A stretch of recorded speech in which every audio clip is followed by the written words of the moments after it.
Okay, thank you so much. All right, to those folks coming in, welcome to the Worker Co-op Startup webinar. I'm Camila, and I'll introduce myself a little bit more in a moment. But first, I'd love to hear who's in the room. So in the chat, you can go ahead and drop your name and pronouns, where you're based, what's the name of your co-op, and what does your co-op do? And what do you want to get out of this webinar? It's helpful to know as, I'm going through the slides to highlight things that folks are excited about. So I'll give folks a moment to respond to the prompts. I'm seeing some folks just looking for basic info to share with the other cooperators in their group. I'm seeing a informal co-op print and tattoo shop. That's exciting. Some folks are working on building capacity. There's a video production cooperative in the room.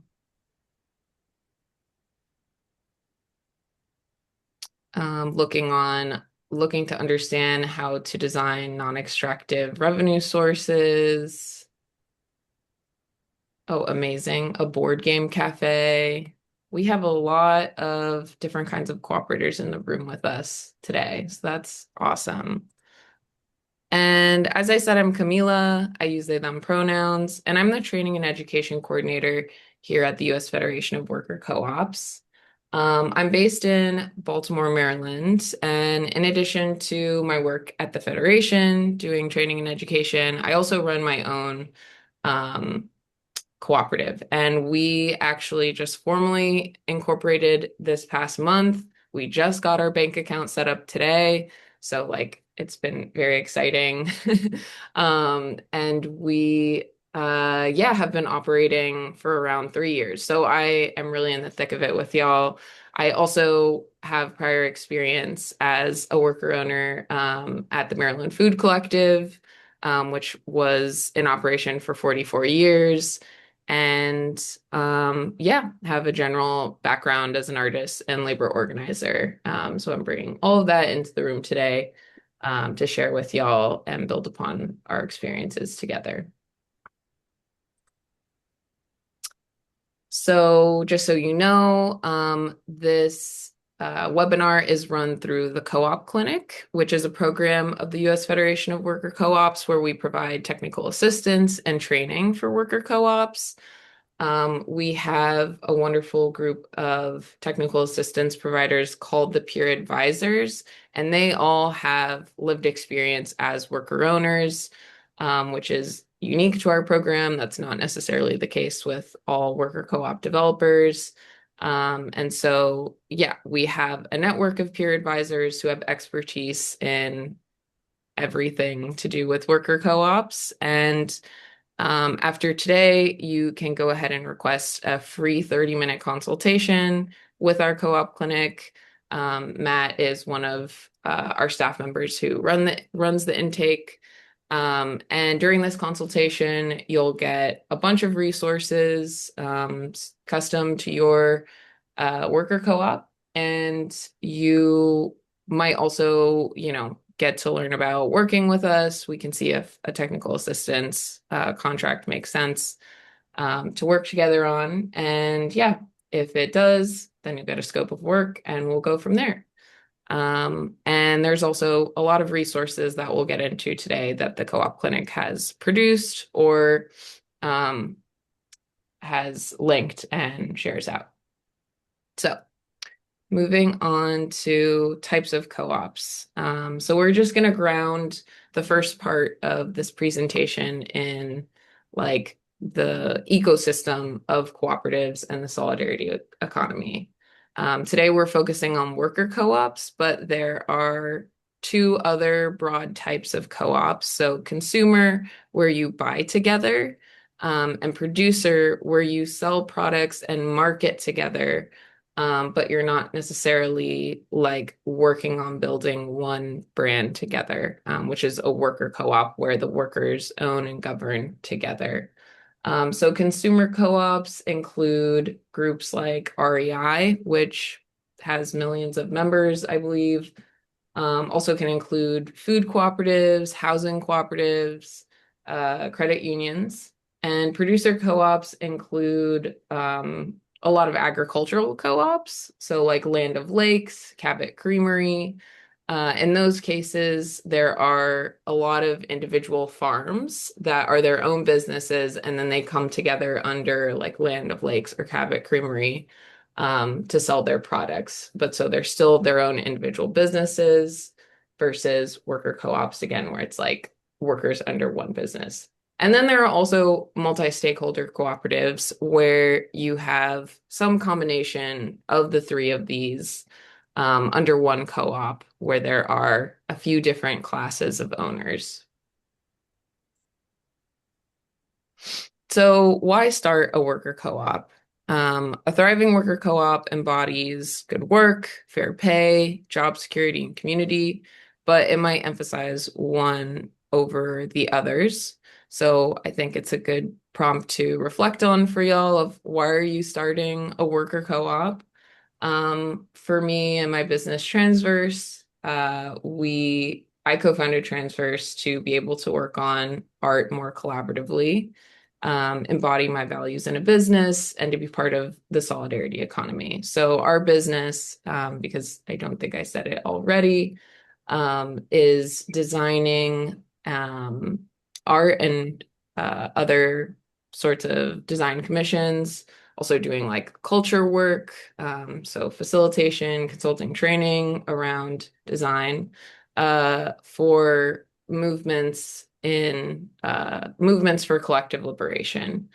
And so a worker co-op made sense in terms of embodying the values that we have. So again, a moment to reflect. What motivations are folks here coming with? Why are you interested in co-ops?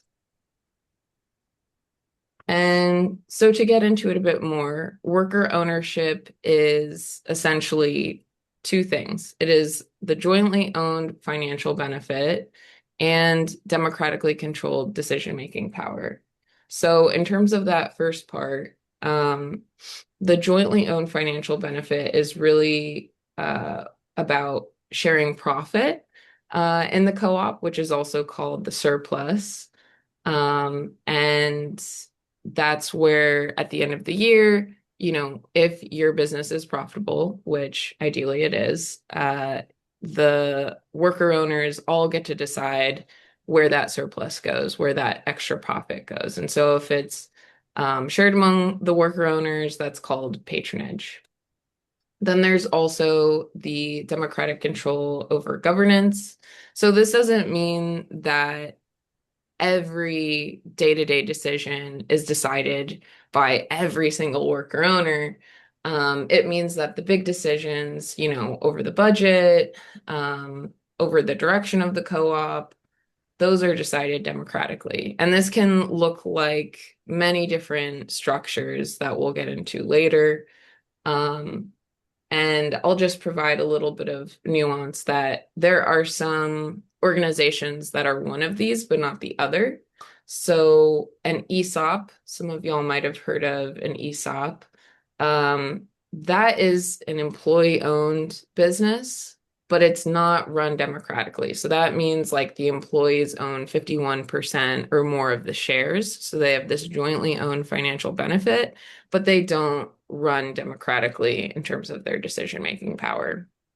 There's also staff-directed nonprofits, which have the second part. They are democratically governed.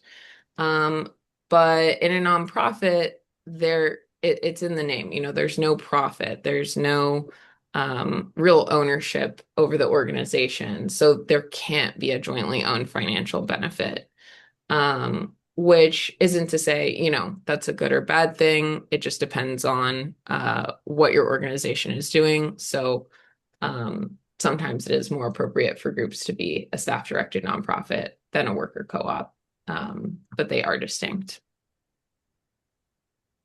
Moving on, there are an estimated 1,300 plus worker co-ops in the US. There are 751 confirmed with over 10,000 workers. 425 roughly are members of our organization, the Federation. And we verify this through our census, and it's a growing movement. It's hard to keep track of exactly because small businesses open and close um, pretty quickly oftentimes, and so that number is always changing a bit. But this is the most accurate number that we have. Other kinds of co-ops, such as consumer co-ops like rural electric co-ops, have millions of members, but worker co-ops are unique in that the impact of democracy is often more concentrated since it is more common for worker owners to be part of more of the decisions of governing the co-op. And therefore is more transformational. Worker co-ops are oftentimes more connected to social movements as well than other kinds of co-ops. And you can see here in the bottom left some info about demographics in the co-op movement in the US, with a high concentration in Latina communities and being majority BIPOC. So part of that, part of the reason for the high concentration in Latina communities is that we bring strong culture and history of cooperation from Latin America to the US worker co-op movement. So there is like a strong, basis for that already in Latin America. Now we're going to move to talking about the 7 cooperative principles. So these cooperative principles guide all kinds of co-ops really across the world. So they're internationally recognized. And they guide the work and the vision and the mission of all of these different kinds of co-ops. And you'll see here on the right a poster that I designed through my worker co-op for another worker co-op called Boyfriend. They are a cafe and bar for queer femmes in Brooklyn, New York. So they're great. And so they commissioned us to create this poster to have in their space as kind of like a shrine to the cooperative principles, because they are the basis for their co-op and for all other co-ops. So let's get into it. The first principle is voluntary and open membership. This basically means that the pathway to becoming a member, and in the case of a worker co-op, the worker owners are the members. It's an interchangeable word. That pathway must be clear. So you don't have to be hiring for members all the time, and you certainly don't have to make just anyone a member. And in fact, for many co-ops, the process for becoming a member is layered and time intensive because it's a big commitment on both sides, right? For a worker co-op to bring in a new worker owner, that's a big commitment. And for someone to become a worker owner, that's also a big commitment for them. And so it just has to be a clear process with standards for your decision to be fair, accessible, and also, importantly, anti-oppressive. The second principle is democratic member control. So this, again, looks different. We'll get even more into structures later, but this is different depending on if the co-op is organized more vertically or more horizontally. So a lot of times when people think of worker co-ops, they think of, just off the jump of horizontal co-ops where everyone has pretty equal decision-making power and everyone has a lot of input on different kinds of decisions.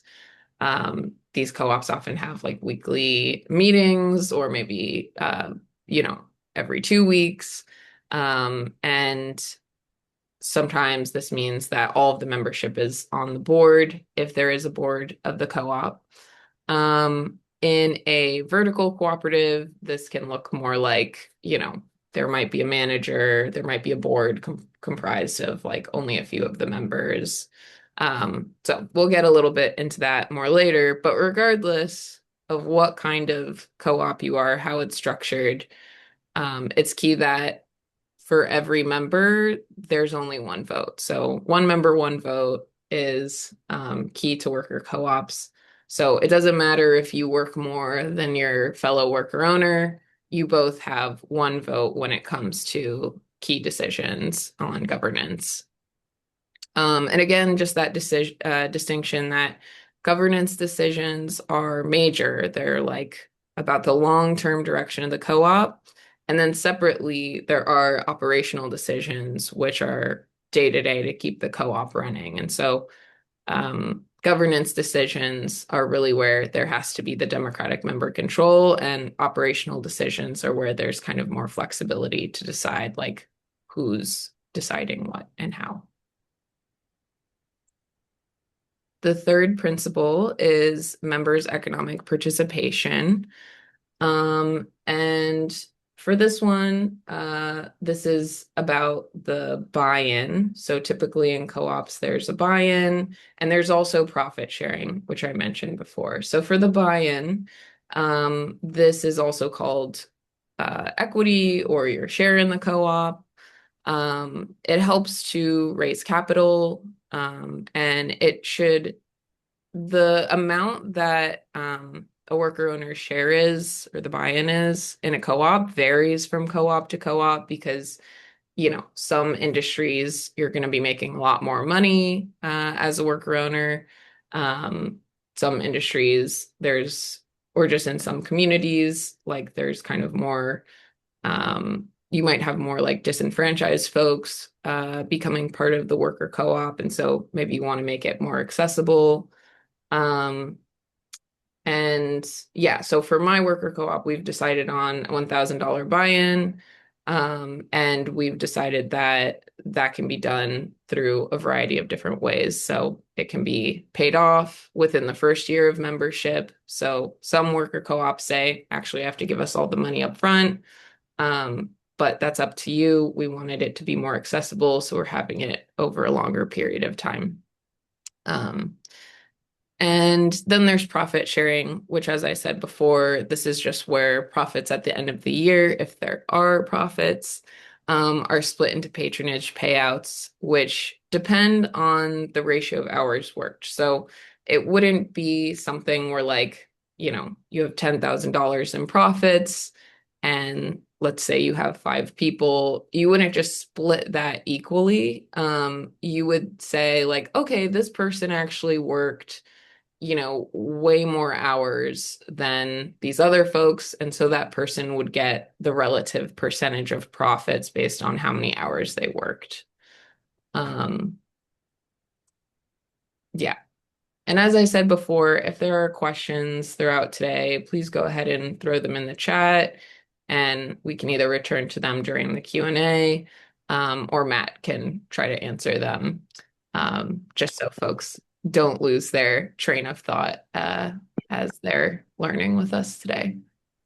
And yeah, and I might also be able to verbalize some of them. Okay, principle 4 is autonomy and independence. This just basically means, oh, I'll pause for this question here. How is the buy-in amount calculated / determined usually? This is something that you and your fellow worker owners get to decide as you're writing your bylaws or your operating agreement. It'll be something that'll come up where, yeah, you get to collectively decide based on the circumstances for your worker co-op what makes sense. Someone else asked, is profit sharing always organized in relation to hours worked? Or are there other systems for organizing that as well? My understanding is that it is always organized in relation to hours worked. I'm gonna let Matt answer in the chat or during the Q&A to expand on that, if there's more to share there. So principle 4, autonomy and independence. This one's pretty straightforward. It just means that a worker co-op can't be beholden to anyone or any organization but itself and its members. And so ultimately, the decisions that are made have to be made by the worker co-op. Also, I do hear some background noise, so just a reminder for folks to mute during this presentation portion. For autonomy and independence, there can be MOUs and relationships to other organizations, but you can never be beholden to anyone else. Number five, education, training, and information. A lot of co-ops historically have started from a study group. That's how my co-op started. I'm also in another co-op study group for housing co-ops, and I'm sure that a co-op might emerge from that. Um, and that's because there's a lot of learning to do about how to be both a worker and an owner at the same time, and to be able to cooperate with others in a workplace, because that's not the traditional capitalist way of doing business. Um, and there's a lot to do around, unlearning the normative system of unconsensual hierarchy in a workplace. There's also political education that can go into starting up a worker co-op or onboarding new members about the solidarity economy, cooperative economics, and anti-oppression. So there's a lot to learn, and it's key to do that on a regular basis with your fellow worker owners to make sure that folks aren't being left behind, because part of, worker ownership is making sure that there's not barriers to information that would stop folks from being able to participate. So that continual education is key. Principle six, also known as P6, because it's referenced so commonly as cooperation amongst cooperatives. This can look like a lot of things. It can look like sharing resources, skills, and knowledge from co-op to co-op. That could be kind of on a more informal basis. It could also look like solidarity efforts. So during Hurricane Helene, for example, um, a co-op in Baltimore named Red Emma's, which does a lot of mutual aid in the community, did a mutual aid drive, like gathering supplies and whatnot in Baltimore. And then they sent a van down of all of those supplies to Boderema and Firestorm Books in Asheville after Hurricane Helene. So that's an example of this. Another example of P6 is using other co-ops for needed goods and services. So having like, again, that can be sort of a supply chain, or it can look like, again, this poster was a commission from a worker co-op to another worker co-op. Um, as I said. So for Transverse, for my cooperative, we do a lot of cooperation amongst co-ops purely because I think other worker co-ops just like hiring us because it's already so values aligned, and we understand how the other worker co-ops operate, which is value add. And then lastly, another idea here is offering space to community groups for their meetings, and so on and so forth, or offering space to other co-ops, I mean. Okay, and then concern for community is our last principle that we'll talk about. So worker owners oftentimes form co-ops to address social needs in their communities. Beyond it, having a focus of the business plan or the working conditions, this could look like doing mutual aid for the community, running community events, offering space to community groups for their meetings, and so on. And I'll just say before talking about the solidarity economy that in addition to the principles we just talked about, your co-op can come up with your own guiding principles. Transverse has our own internal principles that we use to guide our work, and you can put them into your bylaws or your operating agreement or like your handbook, for example. And yeah, one inspiration for that would be the Mondragon principles. They're one of the biggest co-ops in the world, and they're in the Basque region of Spain. Um, and so you can check that out. And Matt, if you have a link for that, or if there's a link already in the link stock, then yeah, so folks can learn a little bit more of that. Okay, so the solidarity economy. I'm wondering if someone would actually like to read this out loud. If anyone's comfortable coming off mute, so my voice can take a little break.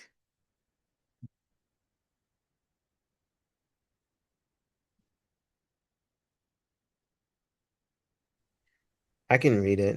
This is hi everybody. I'm McKinney. Solidarity economy.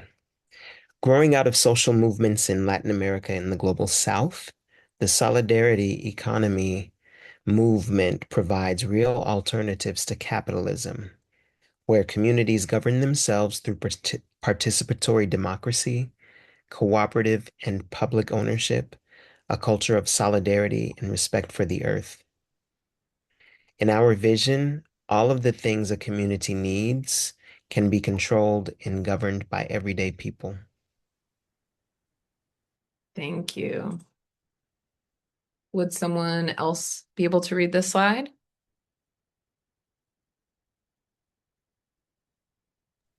I can read it. Gabby here. Solidarity economies can look many different ways and go by many different names around the world.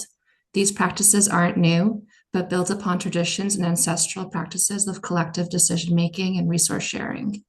Some models we can look to include worker owned cooperatives, community land trusts, time banks, community lending, participatory budgeting, people's assemblies, and mutual aid networks. Thank you so much. So yeah, I just wanted to share a bit about the solidarity economy as we're moving through this because, there is the whole cooperative ecosystem, which is massive and has its own guiding principles. But then that itself is nested within this broader concept of the solidarity economy. And so it's important to keep in mind the world that we're trying to build outside of our own worker co-ops because if you're starting to do this or if you've been in a small business for a long time, it can be pretty consuming. And so, yeah, it's just important to remember the principles and the visions that are guiding our work. Okay, so what are the aims of worker co-ops? The first is democracy, which is sharing decisions, prosperity, sharing wealth, and then community, sharing vision and culture. So a successful worker co-op is people organized democratically who own and run a profitable business that benefits the community. And an example of this would be Aorta, and they are a cooperative of facilitators and trainers, and they are organized very horizontally. So they do the democracy component. They've been profitable for some time and pay very competitive wages. I saw a recent job posting that they had that said the pay was somewhere over $90,000, I believe. And they are giving back to the community continually with their anti-oppressive training and facilitation. And so they hit on these three aims very well. What's a conversion? So we are here today focused on startups. And so this is where you're starting a worker co-op basically from scratch. But there's also conversions where you have an existing business that is converting into a worker co-op. So the original owner can stay and share in the growth and ownership and become one of the worker owners among their workers who become part of this membership, or they can retire and pass on ownership to new worker owners as a form of succession. So, if you want to learn more about this, if you happen to be a conversion here today, or if you're just curious, becomingemployeeowned.org is a really excellent resource on this. And yeah, I like this metaphor of a butterfly because it's a transformation that's enduring and messy, but it can bring a lot of growth, and beauty. Okay, so for the rest of the slides, we're gonna focus on this framework of three startup work areas. So the first is co-op capacity, which is culture and framework. Then there's also business development, which is around entrepreneurship. And then lastly, there is ecosystem, which is focused on connecting with communities. And so, yeah, the three different work areas are helpful for thinking about who on your team is excited or skilled at these areas and can hold them. Also, where you're like missing capacity and need to grow and seek support. Oops. So first, co-op capacity building supports the group to function effectively together. So the key questions are, what's our team shared vision? Who is a member and who isn't, which should be clear. How do we delegate work? And then lastly, how do we hold each other accountable? So building a team with a shared vision involves moving past the lone genius myth. So a lot of businesses start with this idea that there's like one creative genius who's driving the whole project. And, um, I think Elon Musk is kind of like the archetype of this. And so we want to move past this because you can't really like build a collective if there's this idea that one person is holding it all together. Um, this means making the co-op more accessible to folks, and figuring out how to, compromise, build together, when some people might have strong ideas, and figuring out how to synthesize this and include everyone. You can do this in part by forming a learning group, as we talked about, and also meeting regularly with an agenda. You'd be surprised how much a consistent agenda format and building that agenda together before the meeting can make meetings run smoothly. And so having like, assigned facilitator, assigned note taker, someone who's following up on tasks, like laying all of that out will really help to build a shared vision. And a key question here is, what is our common economic or social need? Then we want to clarify what it means to be a member. So you want to set clear expectations. Uh, it should be very, crystal clear what the rights and responsibilities of members are. Ask for real contributions from folks. So don't just create tasks to give people busy work, but actually think about like what are tasks that different people can do, play to their strengths, or are areas of growth for them. And so the question is, how do I know if I'm in or out? For rights and responsibilities, we've organized this so it's like for every right, there's a responsibility that it's balanced with.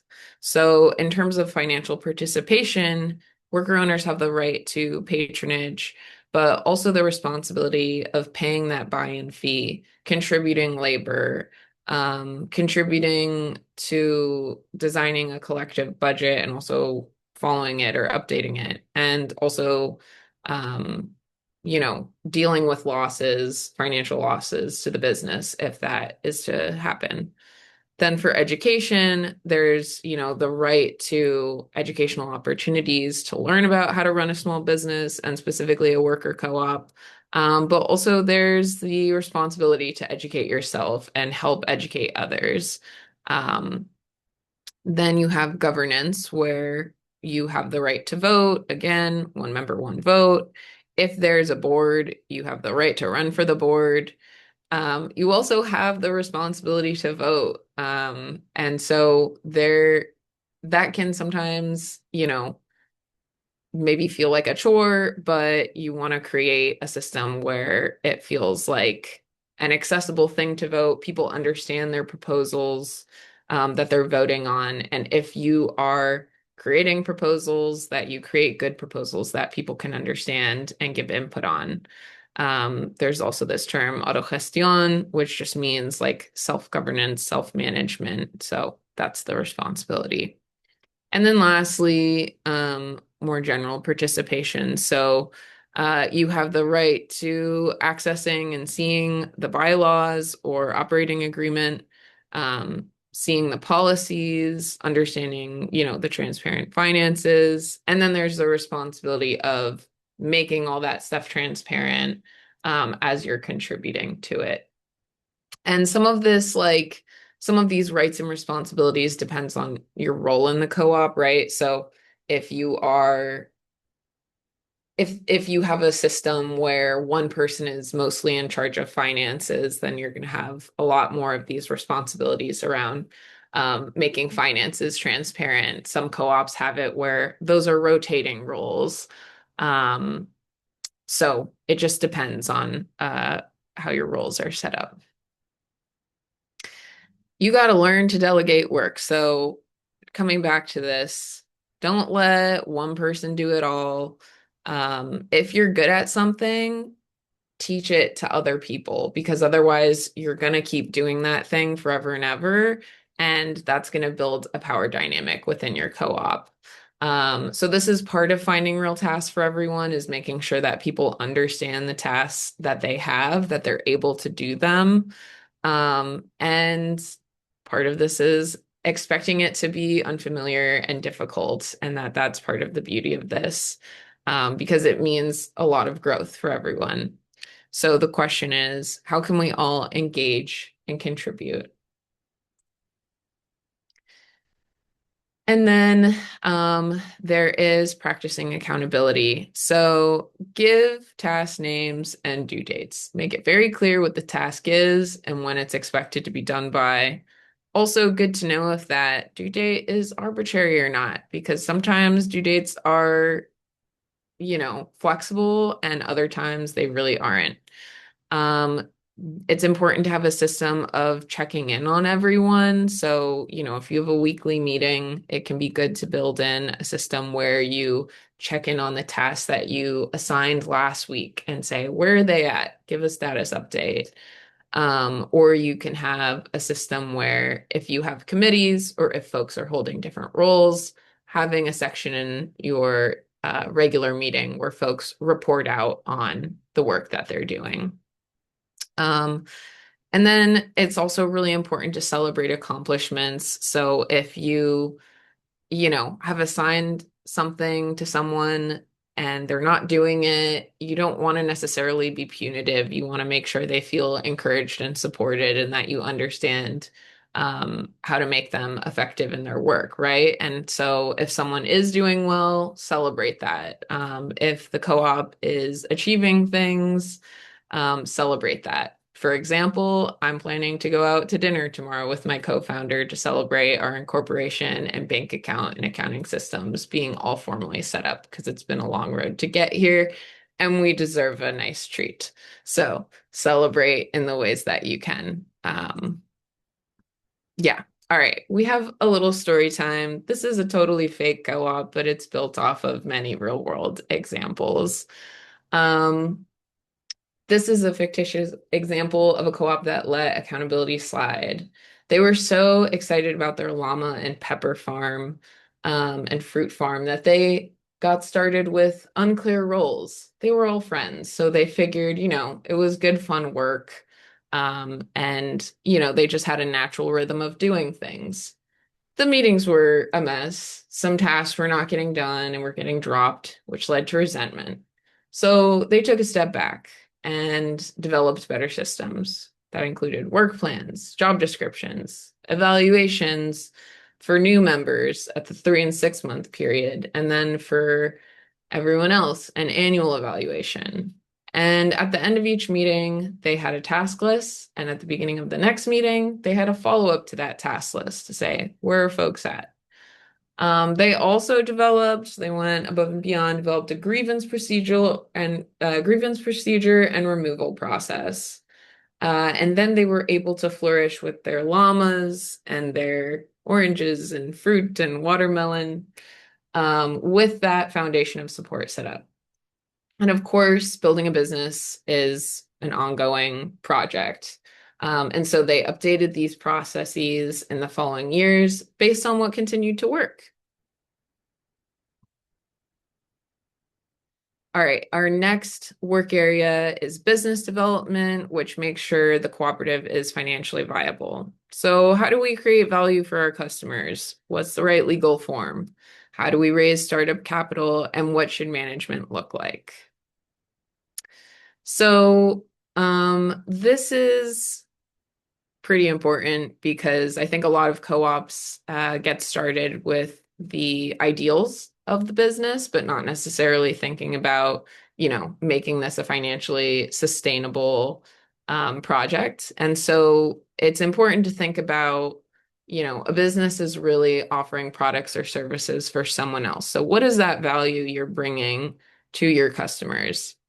That begins with identifying who are your target customers. Your customers typically cannot be everyone and anyone. It's good to get specific. It's also important to identify what's the key problem you're solving, what's wrong with the current solutions that are being offered, or who are those current solutions not really meeting. And from that, identifying what your product or service is. So this is about like assessing the feasibility of your business and understanding what needs your co-op's addressing, what's the best way to do that. Um, I love the business model canvas from the Baltimore Roundtable of Economic Democracy, which I believe is in our Startup Link stock. I like this business model canvas because it's specifically for worker owners. It includes this section on like what is your value proposition to worker owners, not just to your customers. And so yeah, just important to get some real data before committing to a specific like revenue model. The startup process, I think in our minds can be really linear. You have the idea, then you build your team, then you develop your plan, and from there comes your governance and policy documents. Then you form your legal entity, and then boom, you're operating. But in reality, it's really anything and everything. It's a choose your own adventure path. This definitely reflects my experience, and I think most people's, where maybe you start with your idea and then you build a little bit of a business plan, and then you bring some folks in, and then you create some governance documents, and then you start, offering some services, and then you realize, oh shoot, actually I have to market. And then you are big enough to the point where you're like, oh, we should really create a legal entity, and raise capital at that point. And then someone leaves and you realize, oh, we have to rebuild the team. And, then you go back to the business plan. And so there's this kind of iterative, pattern that happens with a lot of small businesses and worker co-ops that are opening. And that is totally normal to be expected. It's just key that you rely on your team and worker co-op community for support. And it's okay and even a good thing to be iterative and nonlinear, if there's forward movement and if there's patience with this process, and also, commitment to this process, where things need to be revisited and improved. So now we're going to get to creating a legal entity, which I believe someone was asking about at one point in the chat. So it's important to answer these key questions. How do people become members? How do we make decisions? Is there a cost to join? How will profit be divided? And will we need outside investors? And so creating a legal entity is really about shielding yourself from liability as an individual and collectivizing that risk, also having this like external organization to absorb that risk. And so these questions, even if we had the same answers, if we were in different states, we might actually have different legal entities that it's best to go with. And so talk to a lawyer who's co-op savvy. And we have a list of, vetted and recommended professionals. And, if you have a co-op developer in your area, they probably also have lawyers that they recommend. The reason it's important to choose a lawyer who gets co-ops is because sometimes in different states there are what's called worker co-op statutes. So there's no federally recognized like worker co-op entity, but different states have their own like worker co-op LLCs or worker co-op corporations, and they're all a little bit different and created from like the state's community of worker co-ops. And so lawyers who are co-op savvy will understand this. They'll also understand if maybe like those worker co-op entities maybe aren't even the best ones for your specific business to go with. So yeah, it's important to talk to someone who like knows all of this intricacy. And yeah, these questions are important to answer first, so that way you come in prepared to your meeting with a lawyer, so you're, not wasting any billable hours. Next is thinking about raising startup capital. So a lot of businesses fail because they are undercapitalized and actually need more resources to grow in the given industry that they're in. And so there are specific co-op savvy lenders that can give non-extractive loans, such as Seed Commons, also Shared Capital Cooperative, or Co-op Fund of the Northeast. Depending on where you are, what your co-op's deal is, like one of these co-op savvy lenders might be better than another for your business. But the reason we call them like non-extractive is because they look at your business plan, they offer support if your business plan is not like up to their standard, because they want you to succeed. And so they look at your success as bound up with their own, because they're part of the co-op community and are oftentimes built by co-ops. Normal banks don't always understand loaning to co-ops, and this is because normal banks really want to put all the like risk on one individual, and co-ops are getting loans for this like bigger group of people, right? And so that is something to consider. So going to a co-op savvy lender is helpful because they're gonna like be more incentivized to give you all a loan. Um, and I know for at least Seed Commons, I'm not sure for these other groups, but Seed Commons typically doesn't start charging on their loan until your business is profitable. And so again, this is part of like being non-extractive and looking at your business's success is bound up with theirs. You can consider non-voting investor equity. You want to be careful of securities law. So whenever receiving money and you are promising a return to the person you're getting money from, talk to a lawyer. And yeah, also don't let one member charge it all on their card. It's going to create power dynamics. If one of your members is like significantly, like if your co-op is significantly in debt to one member, that's going to create a lot of dynamics. And then lastly, to raise startup capital, you can be creative and crowdfund, barter, pre-sell, or other ways of raising startup capital. Okay, so we're getting back to this question of how to set up your governance and management and do it democratically. So the dogs with the little crowns are our board of directors. This is like one version of how your governance can be organized. So the board chooses the manager. This is a case where there is more hierarchy within the co-op. So the manager is a separate individual.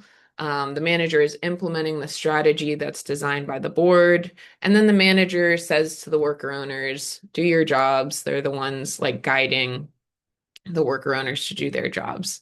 And you can see of these dogs in the worker ownership, some of them are on the board, but not all of them. So they're just wearing a different hat when they're on the board, and they were voted onto the board by the broader worker ownership. And so the worker owners direct the board to pursue their needs and desires. And so even though there's some hierarchy here with a manager managing the day-to-day operations, the board is comprised of worker owners, and it's democratic in its own fashion. Your structure can be more complicated and can be more non-traditional. So in this case, I've added more dogs. And essentially all of the worker owner dogs are on the board. You can see that they all have crowns over there. And so it's the same dynamic where they're still saying pursue our needs and desires. And depending on your entity type, I'll also just flag that you might not need a board, you might not want a board. My co-op does not have or want a board. And so it's actually much more simple than this because of that. But so in this case where there is a board, instead of having managers, they have committees. And so of all of the worker owners, they're all on different committees. So you have a facilities committee here, product committee, personnel committee, finance committee. You can have different sorts of committees depending on the needs of your business. And so the committees are the management structure for the day-to-day operations, and, tell like the rest of the worker owners outside of the committees, like how to act in relation to the work areas of the committees. So, this can be a form of sociocracy, which I suggest folks learn more about. And I would also say that the structure of your worker co-op, there are many different ways to do it, in part because the co-ops are different sizes, the way workers relate to each other might be different, in part because of the industry and the work that's getting done, but also just because different groups of worker owners might want different ways of relating to the democratic management. So it's a fun thing to learn about. It can be a little wonky, but you can really, design it to your heart's content. So the last work area that we'll talk about, and then we'll move into our Q&A, is ecosystem development, which creates better conditions for success around you. So where can we get technical assistance? Should we connect to social movements? Can we get customer commitments? And can the local government aid us? So technical assistance. It's important to start out by knowing no one is an expert in everything. And so, there are co-op developers who are typically best at democratic process. There are general supports for small businesses, which, have more of that work area number 2 of business development, but don't really understand how worker co-ops specifically run. Most technical assistance, like co-op developers, aren't necessarily lawyers or accountants, and so they'll point you to those folks to get that sort of help. And so I suggest you check out our service provider directory, which will be linked in our link document. And yeah, there's also like business schools, lots of different, small business administration, small business development centers, so on and so forth, that you all can look into in terms of getting technical assistance.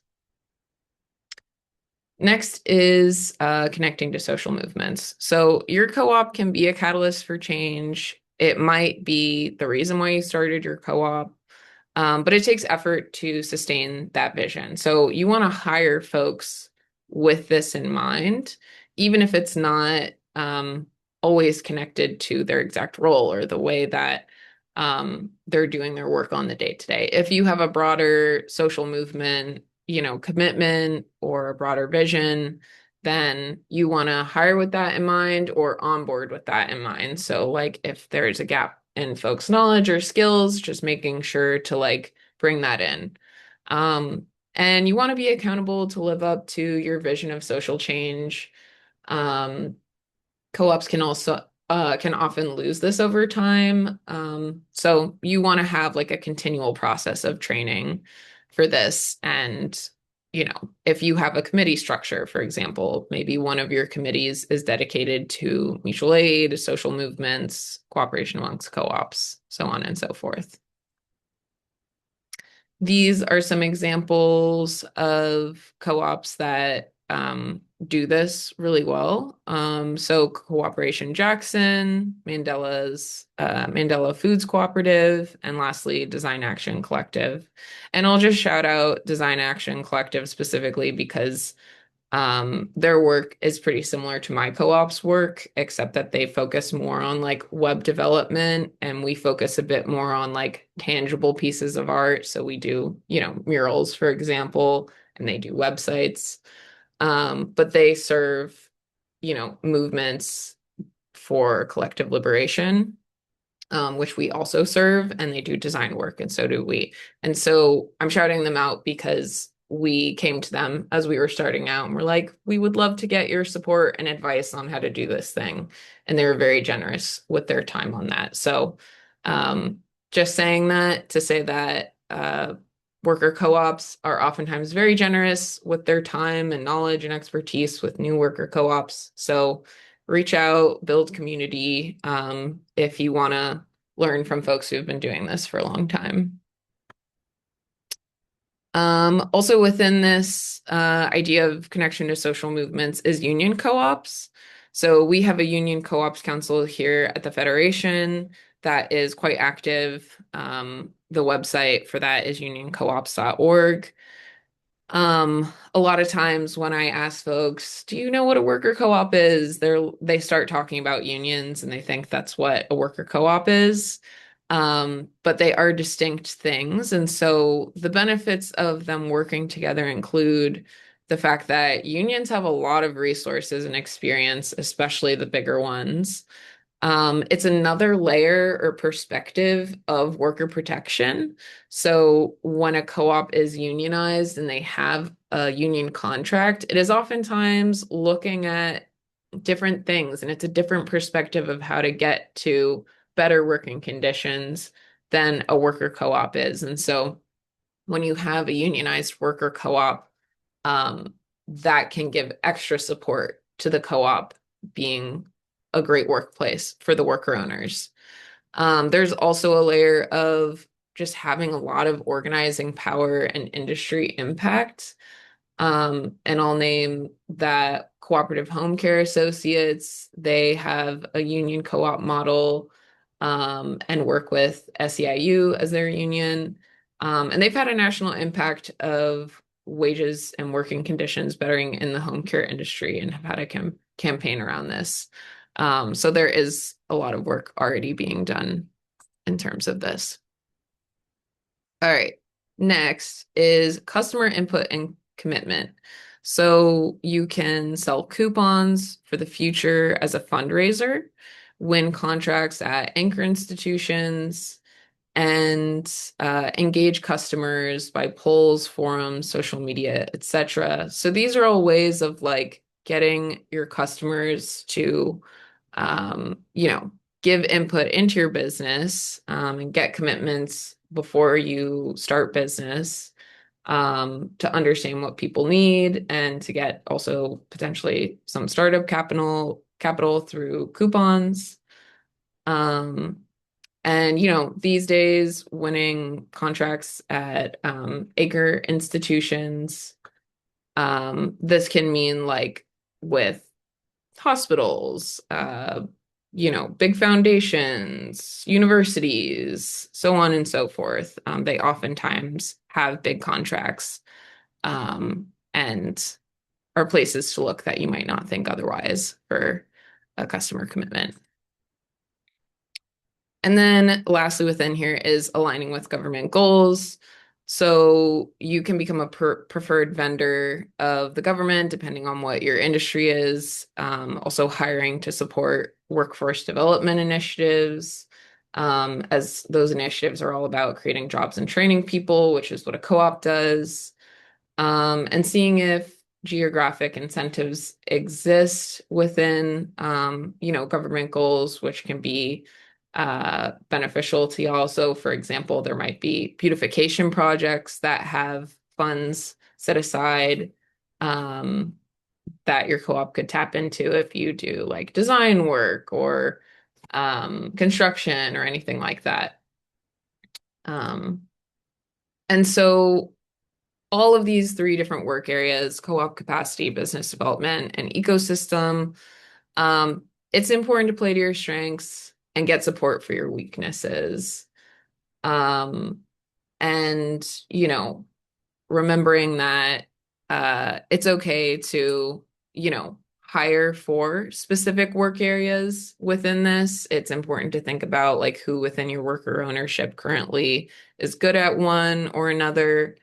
And yeah, there are a lot of resources out there to support you in growing in the things that are more challenging for y'all. So some of those resources include um, our resources page, usworker.coop/resources, and our mini guides. So we produce a lot of mini guides on very specific um, like themes and concepts. And so that are true to many worker co-ops. So check out our mini guides. I also want to shout out SELC. They're a democratic nonprofit of lawyers, and they have a lot of resources on democratic nonprofits, also on like artist cooperatives. Um, DOWI, or Democracy at Work Institute, is our sister nonprofit, which has a searchable resource library and great guide for democratic management. Co-op Cincy has a lot on union co-op work. Start.coop is an accelerator with a bunch of tools. LA Co-op Lab has a online self-paced co-op academy in English and Spanish. And then lastly here, Bread, which is part of Seed Commons, that national co-op loan fund that I mentioned earlier. Bread, or the Baltimore Roundtable for Economic Democracy, has a lot of great tools on their website, which I shouted out already, their worker co-op specific business model canvas. And so, yeah, just returning to this, you can get technical assistance from us. You can schedule a 30-minute consultation where you'll get free custom resources for your co-op and potentially set up a scope of work for working with us and doing technical assistance. And we encourage you to apply for a startup membership if you're interested with the Federation. So we're the only grassroots entity representing, organizing, supporting, and advocating for worker co-ops on a national level. So becoming a member means that you're investing your time and resources into an organization that is fueling the worker co-op ecosystem within the US. And you get a bunch of benefits. You get subsidized, or sorry, not subsidized, a lower, discounted rate for technical assistance. There are health-related benefits you can tap into. For example, we have vision and dental that you all can access through our worker benefits program, along with other benefits. We have peer network and member councils, which are essentially places for you to organize and skill share with other worker co-ops, either in your industry or based around certain concepts. And then lastly, we have event discounts, trainings, and resources specific to our membership. So yeah, check it out, usworker.coop/join. And I believe this may be our last slide. But yeah, ways to engage. We have a calendar of events. We have an upcoming tax webinar, for example. There's a bunch of workshops we've done, which you can check out on our YouTube. You can contact the Co-op Clinic here at this email. And then lastly, this is a poster that I designed showing cooperation amongst co-ops or a co-op supply chain within the coffee industry. And if you become a monthly sustainer of the Federation, you get this poster. Um, so yeah, I will stop sharing slides and then we can do a Q&A until the 30th minute. I just have one more thing we'd love to share about sponsorship. Is this an okay time, Camila? Yeah, please jump Okay. in. Yeah, we have two new sponsors for this year's series of webinars, CoBank and NCB, National Cooperative Bank. So we're really excited to have their support because they lend to the co-op community and are supporting and making these webinars free. So thanks to them for making that happen. We have other webinars too around tax issues, and we'll be doing one later in the year around member engagement and stuff like that. So keep an eye out, and all of those are free thanks to these sponsors. So Okay, so if folks want to put, questions in the chat, I can read them out loud. Um, or you can raise your hand and we'll call on you and get into it. Yeah.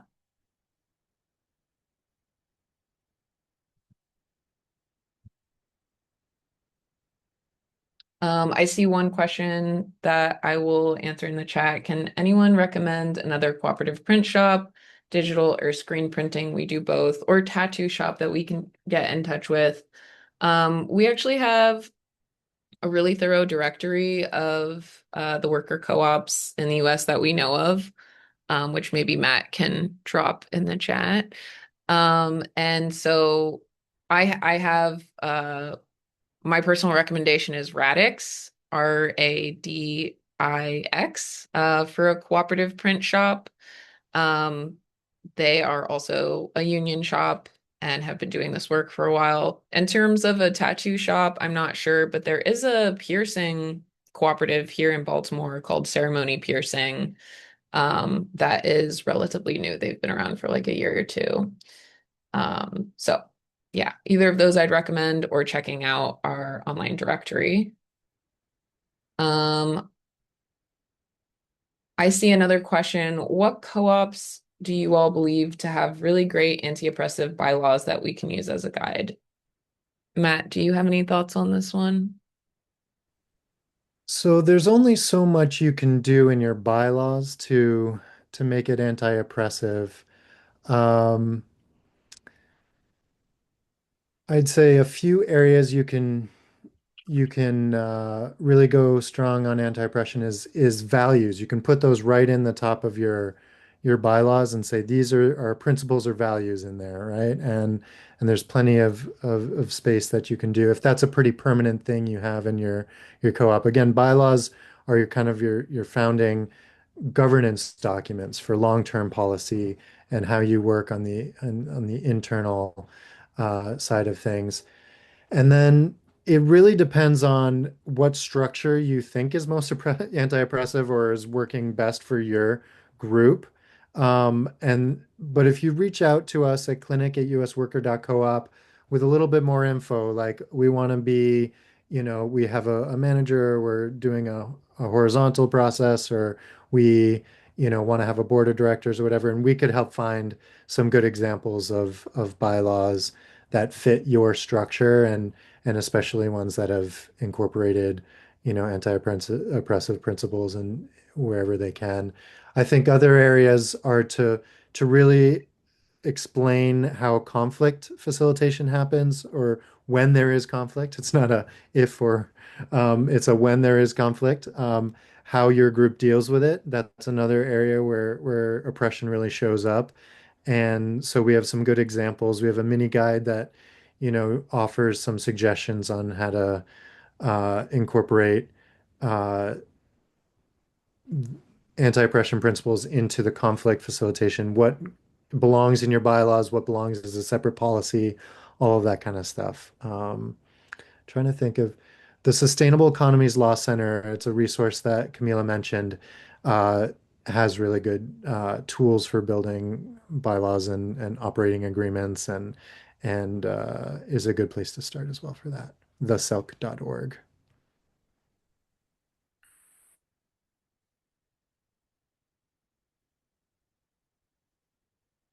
And I just dropped in the chat a link to our mini guides there. Let's see. Someone asked, are there any common ways to ensure that founding members are compensated fairly for the work required to get a new worker co-op started, especially in a case where the business is unlikely to be profitable for the first year? Love this question. We definitely have a webinar on that, also a mini guide. So if you look on our YouTube, there's I think maybe even more than one workshop on founders compensation. This has been a question, I've been thinking about a lot as a founder. I think the first thing that's really key is that you track your time. It can just be a spreadsheet, but like make sure you are tracking all the hours you are working. For my co-op, we like come up with different codes according to like what activity we're doing, but I don't even think you need to be that complicated. You just need to make sure it's like I worked 5 hours this day, it's written down somewhere. Because the most common thing that happens is that founders just don't even track those hours, and there's just like a general sense of I've done all this work and how am I going to get compensated? There are a number of different options of how to compensate founders. For my co-op, we're gonna take it out of the profits basically until we're paid back once the business is profitable. And we're still like hammering out the details, so it might only be like a certain percentage of the profits. Um, but yeah, Matt, would you like to add any other ways that founders can be compensated? I think you hit on the main ones. It is different that in some startups you assign them shares and then those shares appreciate over time. And that's not how it works in a worker co-op. So just knowing that if people are coming in and expecting that their early investments could balloon into these huge valuable assets that they could then take out, in the future. That's not how it works in worker co-op. So what Camila was mentioning is key, like having agreements about when there is sharing happening, how is there some compensation for early, investment, larger investment of time and risk and or longer term members. You could have an agreement that has both founder compensation and long-term member compensation, and how that happens alongside or before profit distributions when you are able to do that compensation. Um, there are so many ways to do it. It could be a straight up loan, kind of, debt mechanism, or more commonly, you know, during a, a period where you have some profit sharing that could compensate folks. Yeah, great question. And I see some folks also like sharing what they've done in the chat, which I love.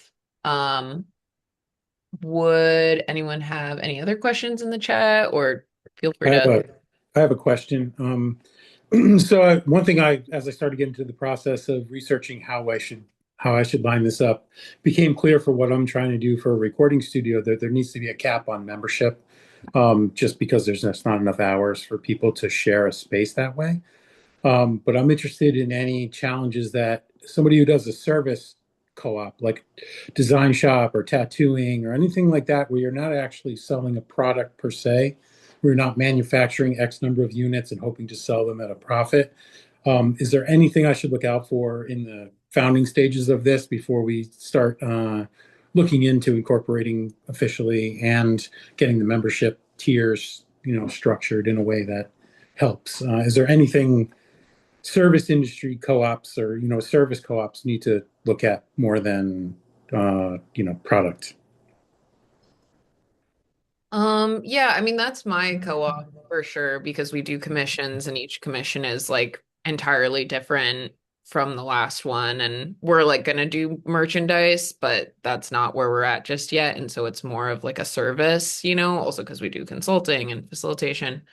I think the thing that we've had to wrap our heads around is like just like how do we do financial projections is more complicated than like if you're selling, I don't know, like ice cream or something, and like you have a certain amount of units, and it's just a little bit more straightforward to say how you're going to break even, because it's like you sell a certain amount of units, and the units cost this much money, um and so for our co-op, we also don't charge the same amount hourly to all clients. Like we have a sliding scale, that we recommend to clients how much to pay, but ultimately, we want to be accessible, while still paying ourselves. So, clients can choose where they're at on the sliding scale. So I recommend having that clear, like what is the pricing range that you're going to have. We also have like this massive internal spreadsheet that, even though every single project that we do is custom, we still know, okay, we have coloring/comic books, and like, what does it look like to do a 10-page comic book versus a 20-page one? How many hours is that going to take from us? What if we do it in color? What if it's in black and white? And so we do like really get into the nitty-gritty of like what do our different services kind of look like. So even though it's a lot to kind of parse out, we have that, we have prints, we have, consulting, we have um speaking gigs, we have all of these different things. And so then we can look at, all right, within a given year, what sort of arrangement of projects would we need to do to like break even or like hit a certain budget goal. So I recommend just like being creative with it. Matt, do you have anything to add there? No, but responding to your first instinct to cap the number of members, instead of like putting a hard and fast cap, I would encourage you to just really have a clear process for new members and a decision-making point where the current members make a decision. Can we, handle another member in our current business state? And not it be a fixed number, but like this is a decision that comes up when people are eligible, and it's nothing against people who are ready or interested. There's just not the capacity right now to take on a new member, and just be clear that that's an intentional decision every time.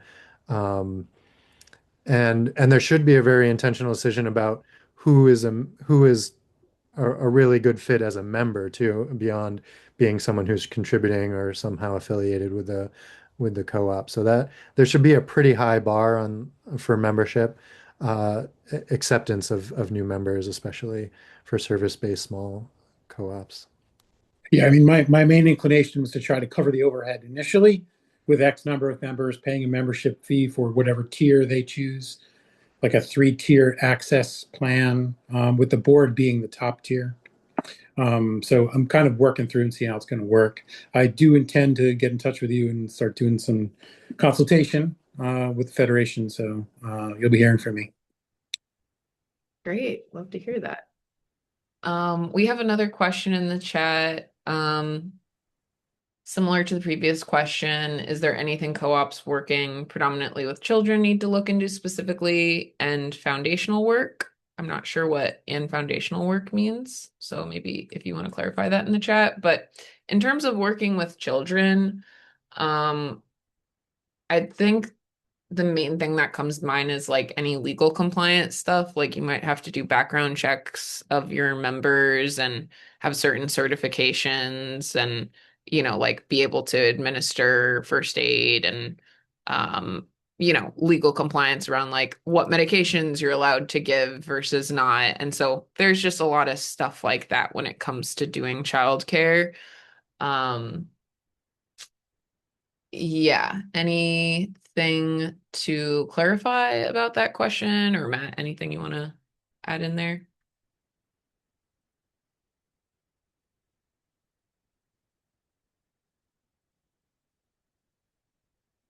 Okay. Um,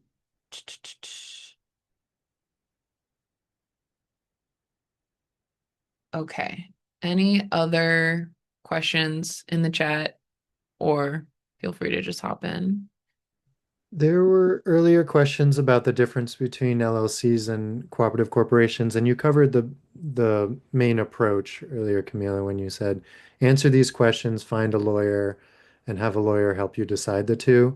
And that's really, I just want to come back to that and say, yeah, that's a really good way to do it, because otherwise you could be, oh, we definitely want LLC because we want to avoid workers' compensation, and then you look at all the different other components, and that's actually not the best idea for the long run. And a lawyer can really help you navigate that. Um, but just know that like whatever legal entity you choose, as long as your bylaws or operating agreements say that you are, have one member, one vote kind of set up, that, if you do profit sharing, it happens in a worker co-op way that is based on people's, input into the co-op. Um, and that people can't sell their shares to whoever. They have to, it goes back to the co-op, and the co-op decides new members, some basic things like that, then everyone will consider you a co-op, even if you're an LLC, a C corporation, whatever. But there might be advantages of being a cooperative corporation if your state has a good statute, because it's baked into your bylaws. Like, you will be a co-op forever, and you have to follow some more hoops, but they're good hoops. They're like members will get notified of annual meetings and things like that. Um, LLCs have the flexibility there, but there's other statutes like limited cooperative associations that have similar flexibility, but also have the built-in co-op components. If your states have that limited co-op associations or limited worker co-op associations that I think only 2 states have right now.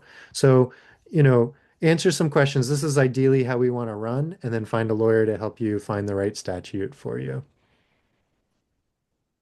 Yeah, thank you for bringing that back up. Any other questions, thoughts?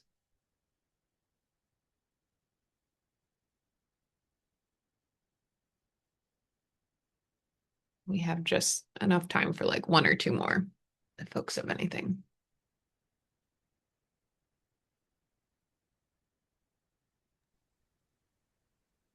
Will these slides be made available? Yes. We are going to share the link to the links. And also the slides are linked in here, and I believe they'll be shared out as well, like in the email that's a follow-up. Thank you, Matt.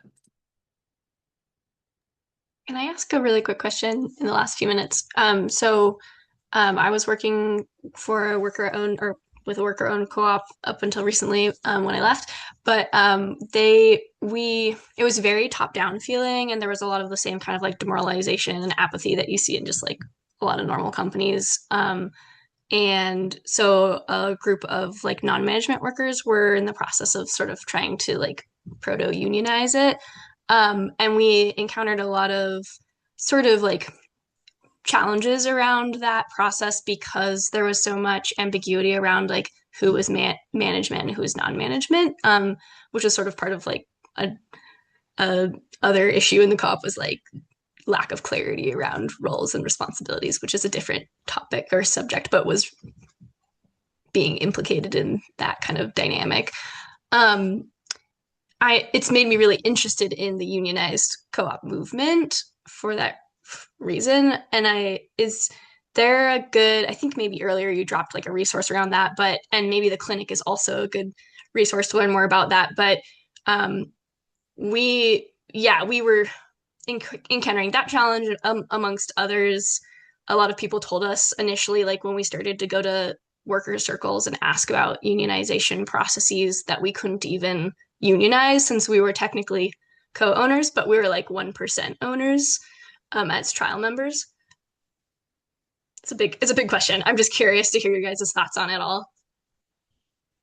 Yeah, I have so many thoughts. And I don't know.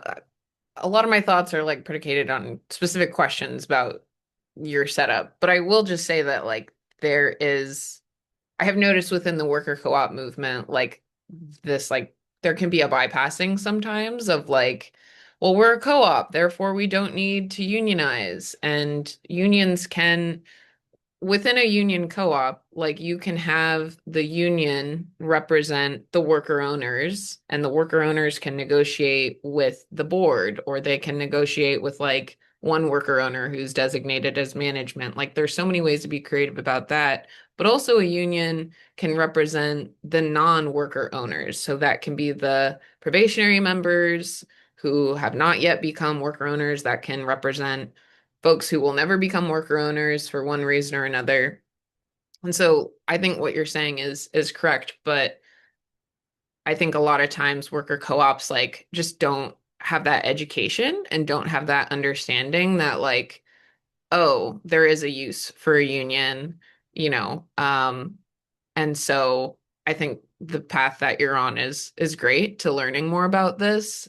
There's also like, you know, education to be done for unions that worker co-ops like are able to be unionized. And so yeah, Matt relinked unioncoops.org, which is our council that is doing a lot of organizing work around this because it's definitely like an innovative model. There needs to be more information spread about it. Like unions and co-ops should be allies and comrades in the labor organizing struggle. And sometimes wires get crossed. And so, yeah, I'm sorry you had a challenging experience around that.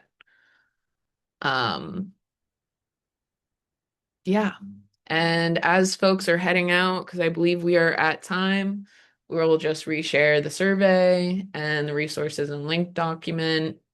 If folks can fill out the survey, it's really helpful to us to be able to hear how the session was for y'all. And so we can keep improving it. Thank you so much to everyone for coming and have a great rest of your day. Thank you. Thank you.